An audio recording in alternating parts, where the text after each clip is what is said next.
Hello friends, welcome to boss view. మీరు ఈ video చూస్తున్నట్టయితే మా బాస్ వ్యూ ఛానల్ని సబ్స్క్రైబ్ చేసి ఈ వీడియోని లైక్ చేసి నన్ను సపోర్ట్ చేయండి. ఈరోజు మనం జేమ్స్ కెమెరాన్ దర్శకత్వంలో అవతార్ ఫ్రాంచైజ్ నుంచి వచ్చిన Avatar Fire and Ash movie గురించి మాట్లాడుకుందాం. ఇంకా స్టోరీలోకి వెళ్తే, ఈ part Avatar The Way of Water ఎక్కడైతే ఎండ్ అయిందో అక్కడ నుండి స్టార్ట్ అవుతుంది. పార్ట్ 2లో హీరో వాటర్లో ఉండే ఒక నావీ జాతితో కలిసి జీవిస్తాడు. క్లైమాక్స్లో తన కొడుకు చనిపోతాడు.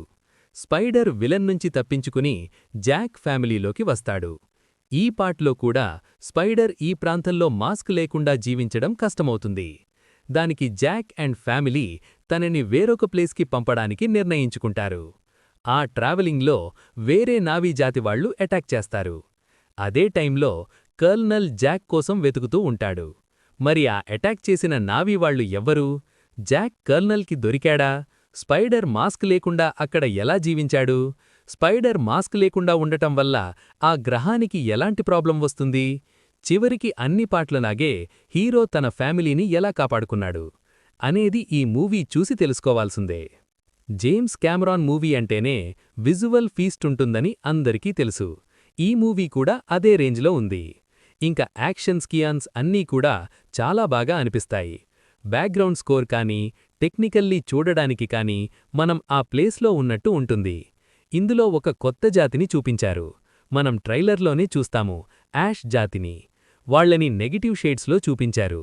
ఒక టైంలో హీరోకి అండ్ ఈ జాతి వాళ్లకి కూడా పేసాఫ్ పడుతుంది. ఈ మూవీకి పేరు ఫైర్ అండ్ యాష్ అయినప్పటికీ మూవీలో కొన్ని వేరే ట్రాక్స్ ఉంటాయి. దానికి వీళ్లకి సంబంధముండదు. కానీ కొన్ని విషయాలు పార్ట్ 2లో క్లారిఫికేషన్ ఇవ్వకుండా వదిలేసినవి ఇందులో జస్టిఫికేషన్ ఇచ్చారు. అండ్ ఇందులో రామాయణం రిఫరెన్స్గా ఒక సీనుంది. మరి అది నాకే అలా అనిపించిందో, మీకలా అనిపించిందో చూసినవాళ్లు క్రింద కమెంట్లో చెప్పండి. ఆ సీక్వెన్స్ ఇంటర్వెల్ తర్వాత వస్తుంది. ఇంకా యాక్టింగ్ విషయానికి వస్తే, యాక్టర్స్ కూడా అదే రేంజ్ పెర్ఫార్మెన్స్తో చాలా బాగా చేశారు. వాళ్ల యాక్టింగ్ కానీ, వాళ్ల ఐడియాలజీ కానీ రియలిస్టిక్గా అనిపిస్తాయి. ఇంక స్క్రీన్ ప్లే విషయానికి వస్తే, మూవీ అనేది చాలా స్లోగా వెళ్తుంది. అండ్ డ్యూరేషన్ వల్ల కూడా మనం అది ఫీల్ అవుతాము. అంటేకాదు, నేను వెళ్లిన థియేటర్లో ఇంటర్వెల్లో యాడ్స్ చాలా వేశారు. అందువల్ల మేము నెక్స్ట్ షో స్టార్టింగ్ టైం కంటే ఎక్కువ అయ్యింది. నెక్స్ట్ షో 20 మినిట్స్ లేట్గా స్టార్ట్ అయ్యుంటుంది. ఇంక క్లైమాక్స్ కూడా బాగుంది. ఆ ఫైట్ సీక్వెన్స్ అయిపోయిన తర్వాత కూడా ఈ పార్ట్ ఇక్కడే ఎండ్ అయిపోయింది అన్నట్టు కానట్టు చూపిస్తారు. ఇంకా 3D విషయానికి వస్తే 3D ఎఫెక్ట్స్ చాలా చోట్ల బాగా వర్క్ అయింది. ఇంకా ఫైనల్గా చెప్పాలంటే టెక్నికల్గా గానీ, విజువల్గా గానీ చాలా బాగుంది. స్లోనెస్ ఉన్నా కూడా మూవీ పరంగా చాలా బాగుంది. తెలుగు డబ్బింగ్ కూడా బాగుంది. ఈ మూవీ ఫ్యామిలీతో కలిసి చూడొచ్చు. మరి ఫ్రెండ్, ఈ మూవీ చూసి ఉంటే మీ అభిప్రాయం కామెంట్స్లో షేర్ చేయండి.